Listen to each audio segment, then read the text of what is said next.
Surgery பண்ணி முடிச்சுட்டு first லாக்டவுனில் எனக்கு ஆசை வருது என்னோட பாட்டியை போய் நான் பார்க்கணும் அப்படின்னு சொல்லிட்டு. பாட்டி நான் கூப்பிட்டப்போ வந்து என்னை திரும்பி மட்டும்தான் பார்த்தாங்க.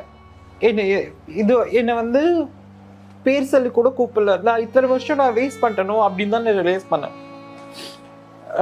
என்னோட லைஃப்பை நான் மிஸ் பண்ணிட்டேன். நான் ஒரு வீட்டில் இருந்திருந்தா நான் நல்லா இருந்திருப்பேன். இந்த மாதிரி எனக்கு வந்து அவங்க வந்து கவர்மெண்ட் ஸ்டாஃப், என்னோட பாட்டி செக்ரட்டேரியட்டில் ஹையர் எஜுகேஷனில் ஒர்க் பண்ணாங்க. ஸோ நான் நல்லா படித்து அவங்க கூட இருந்ததுன்னா எனக்கு இன்னைக்கு நான் நல்ல ஒரு கவர்மெண்ட் ஜாப்ல இருந்திருப்பேன்.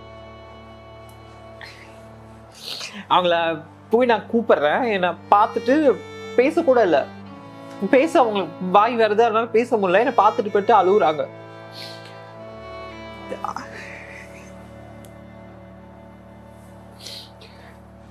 அழுதுக்கு அப்புறம் நானும் அழுகுறேன்.